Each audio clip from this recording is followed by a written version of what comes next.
ایک مرتبہ کا ذکر ہے کہ ایک چھوٹے سے گاؤں میں عمر نامی ایک بہادر اور ذہین لڑکا رہتا تھا۔ عمر کی عمر 10 سال تھی اور اسے ایڈونچرز کا بے حد شوق تھا۔ ایک دن جب وہ اپنے دوستوں کے ساتھ کھیل رہا تھا تو اسے ایک پرانا خستہ حال نقشہ ملا۔ نقشے پر ایک پراسرار قلعے کا نشان بنا ہوا تھا۔ یہ قلعہ گاؤں کے شمالی جنگل میں واقع تھا، جہاں جانے سے سب ڈرتے تھے۔ عمر نے نقشے کو غور سے دیکھا اور اپنے دوستوں کو بتایا کہ وہ اس قلعے کا راز جاننا چاہتا ہے۔ دوستوں میں کچھ خوفزدہ ہوئے، مگر اس کا بہترین دوست علی، جو ہمیشہ اس کے ساتھ ہوتا تھا، فوراً تیار ہو گیا۔ دونوں نے فیصلہ کیا کہ وہ کل صبح سویرے قلعے کی طرف روانہ ہوں گے۔ اگلی صبح عمر اور علی نے کچھ کھانے پینے کی چیزیں اپنے بستے میں ڈالیں اور نقشے کے نشان کی پیروی کرتے ہوئے جنگل کی طرف چل پڑے۔ جوں جوں وہ جنگل کے اندر جاتے گئے، راستہ اور بھی خوفناک ہوتا گیا۔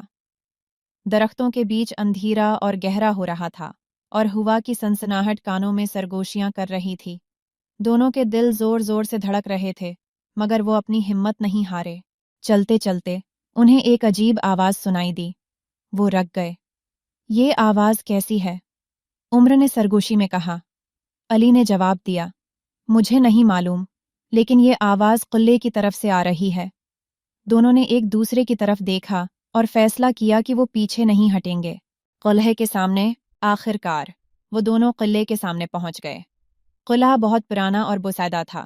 اس کی دیواروں پر بیلیں لپٹی ہوئی تھیں اور جگہ جگہ سے پتھر ٹوٹے ہوئے تھے۔ عمر نے دروازے کو دھکیلنے کی کوشش کی، لیکن وہ مضبوطی سے بند تھا۔ اچانک ایک پرانا خط دروازے کی درز سے نیچے گرا۔ عمر نے اسے اٹھایا اور پڑھنا شروع کیا۔ جو بھی اس قلعے میں داخل ہونا چاہتا ہے، اسے 3 مراحل کو عبور کرنا ہوگا۔ پہلا مرحلہ، رازوں کی گیلری۔ آریان خوش ہوا کہ اس نے پہلا چیلنگ پار کر لیا، لیکن کتاب نے اسے دوسری جگہ پہنچا دیا۔ یہ جگہ ایک سنسان میدان تھی، جہاں ہر طرف کنکال بکھرے ہوئے تھے۔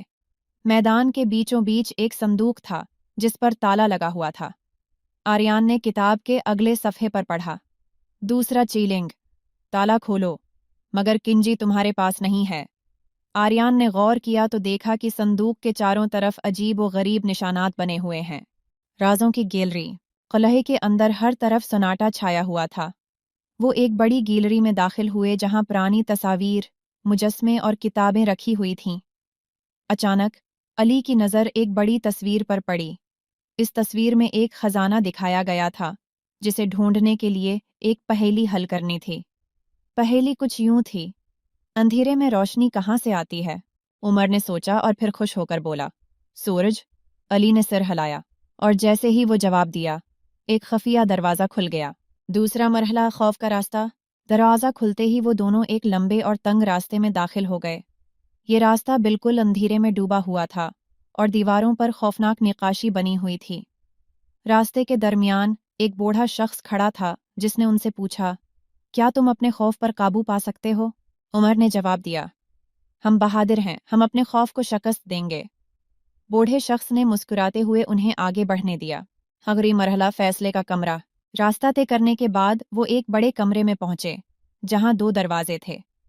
ایک دروازے پر زندگی لکھا تھا اور دوسرے پر موت۔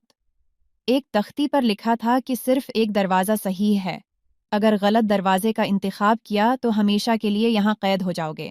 عمر نے نقشے کو غور سے دیکھا اور پھر سوچا کہ صحیح راستہ کون سا ہو سکتا ہے۔ علی نے کہا، عمر، ہمارا دل جو کہے وہی درست ہے۔ عمر نے آنکھیں بند کیں، گہری سانس لی اور دروازہ زندگی کا انتخاب کیا۔ دروازہ کھلتے ہی روشنی کی کرنیں ان کے چہرے پر پڑیں۔ وہ صحیح راستے پر تھے۔ دروازے کے پیچھے ایک خوبصورت باغ تھا، جہاں خزانہ دفن تھا۔ دونوں نے مل کر خزانہ تلاش کیا، اور جب وہ واپس اپنے گاؤں پہنچے تو گاؤں والے حیرت زدہ تھے۔ عمر اور علی نے اپنی بہادری اور عقل سے قلعے کا راز حل کر لیا اور سیکھا کہ کبھی ہمت نہ ہاریں اور اپنے خوف کا سامنا کریں۔